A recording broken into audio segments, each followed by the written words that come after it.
Riches, clout, and impact. J.P. Morgan had the whole package.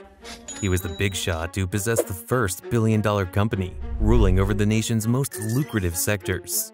Several times, the fate of the United States economy hung by a thread tied to J.P. Morgan's moves. With just a word or the sweep of a pen, he could rescue a company from the brink of collapse. Hated by some, respected by others, there won't ever be another guy quite like J.P. Morgan. This is how his tale unfolds. Sick start of J.P. Morgan's life. John Pierpont Morgan, born into privilege in 1837, had a wealthy banker father, Junius Spencer Morgan, who aimed to groom him as a financier. Despite affluence, John's childhood was marked by illness. Coughing fits, migraines, seizures, and diseases like scarlet fever kept him indoors, immersed in studying financial statements. Battling rheumatic fever, he was isolated on the Azore Islands for a year, per his father's belief in the healing power of the climate. By 1857, having studied in Boston, Switzerland, and Germany, 19-year-old John entered the workforce, securing a position on Wall Street through his father's connections with George Peabody and Company. He reported on American financial and political developments, as it was still an emerging market. Despite early success, John's impulsive nature worried his father, leading to lessons in restraint. In 1859, the bold move of buying an entire shipment of Brazilian coffee with company money showcased John's risk-taking, earning profits but displeasing senior members of the banking house. Struggle and success of J.P. Morgan. In 1861, at 24, John left the security of an established firm to start his own company, acting as an agent for his father's bank in England. That same year, he married his first love, Amelia Sturgis, finding brief happiness.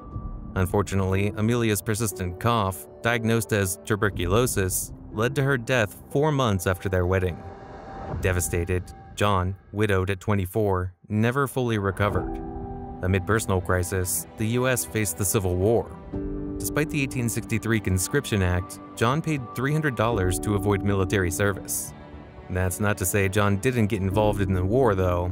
On the contrary, profiting from the war by financing the purchase of 5,000 surplus rifles at $3.50 each.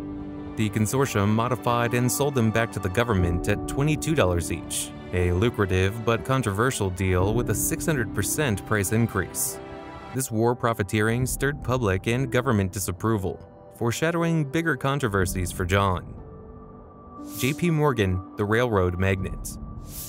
In 1871, John identified a golden opportunity to join forces with a prominent financier, Anthony Drexel. They co-founded the private merchant banking house, initially named Drexel Morgan & Company, later simplified to J.P. Morgan & Co. This establishment marked the beginning of John's lifelong management, paving the way for the modern banking giant we now know as J.P. Morgan Chase. During the early stages of his career, John mainly facilitated deals, connecting wealthy investors and visionaries, and taking a share of the profits. As he accumulated wealth and reputation, he began financing projects independently. His first major investment was in the American railroad system. Unlike other industries dominated by single magnates, the railroad sector had intense competition, with numerous companies slashing prices to attract customers. John saw an opportunity for consolidation, merging competing railroads to benefit from economies of scale. He invested heavily in underfinanced railroad companies, streamlined their operations, and merged them into dominant conglomerates. This strategy, later coined Morganization, involved John actively participating in corporate management. He reshuffled leadership, creating monopolies with himself at the helm, a move that stabilized the industry and attracted more investments. John's proactive role in corporate management set him apart from his contemporaries. He insisted on full control when helping struggling railroads, not just holding shares for profit. This approach not only granted him significant power, but also fostered a more stable industry, attracting European investments and further increasing his wealth. His ambitious pursuits led him to acquire substantial shares in prominent railways, such as the New York Central Railroad.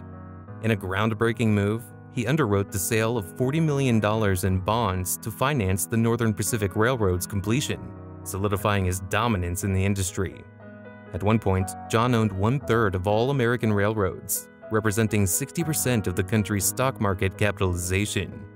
However, in 1901, John faced resistance from President Theodore Roosevelt, who challenged his monopolistic practices. Roosevelt's administration filed a suit against John's massive holding company, Northern Securities Corporation, citing violations of the Sherman Antitrust Act of 1890. Despite John's legal battles, the company was eventually split up. This marked the beginning of a tense relationship between John and Roosevelt, with John expressing disdain when he learned of Roosevelt's trip to Africa. Undeterred, John continued planning ambitious ventures, undeterred by setbacks and demonstrating his resilience in the face of challenges. J.P. Morgan, the man of steel. In 1901, Carnegie Steel, dominating the industry and valued at $40 million annually, was up for sale as Carnegie retired. John swiftly agreed to Carnegie's asking price of $480 million, marking the most significant business deal in history. Beyond this landmark purchase, John merged Carnegie Steel with Federal Steel Company and others, forming U.S. Steel, the world's first billion-dollar corporation with a $1.4 billion market cap. This gave John control over 2/3 of American steel production, dominating both the steel and railroad industries. He continued influencing major ventures, financing Edison's electricity experiments, merging companies into General Electric, and contributing to the creation of what would become AT&T. However, challenges were on the horizon. In 1893, the United States faced an unprecedented depression. After years of growth and unchecked investments, the economy collapsed. Stocks lost nearly half their value, numerous businesses closed, banks went bankrupt, and unemployment soared. The crisis frightened off foreign investors, depleting U.S. reserves as they exchanged bonds for gold. With the dollar tied to the gold standard, its value declined sharply. By 1895, the government held just $9 million in gold reserves, risking default. Without a central bank, the situation was dire. President Cleveland realized a traditional strategy of selling bonds wouldn't suffice, marking a critical moment for America's future. J.P. Morgan saved America from crisis.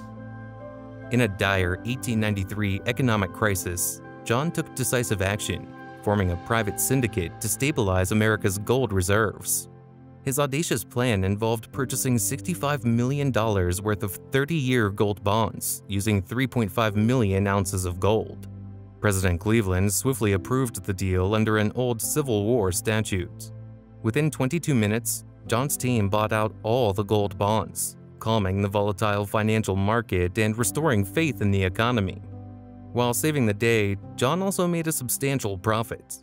However, concerns arose about the immense influence of one banker on the entire economy, questioning his motivations. In the 1907 financial crisis, Roosevelt sought his aid despite differences with John. John's strategy involved investing in smaller competitors, preventing widespread bank failures. With Roosevelt's approval, the U.S. Treasury contributed $25 million. Despite being 70 years old and battling a cold, John's plan injected capital into the economy, restoring public confidence in the banking system. While briefly hailed a hero, the dependency on one man became apparent, prompting calls for change. Legacy of J.P. Morgan.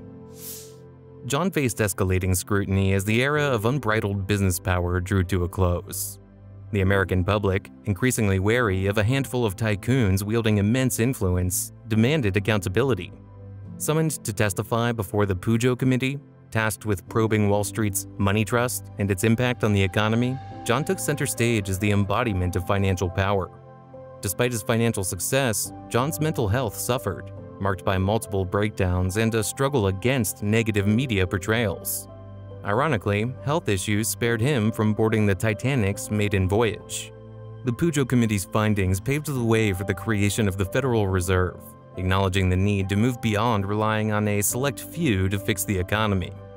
However, John would not witness the repercussions of this investigation as he passed away on March 31, 1913, while vacationing in Rome. His son assumed control of the business, continuing its expansion. Presently, concerns persist about the bank's dominance, accentuated by various mergers, including the 2000 merger with Chase Bank, which formed J.P. Morgan Chase. With an estimated $3 trillion in assets, the bank holds the title of the world's largest by market capitalization, solidifying John's enduring legacy even as opinions on him remain divided.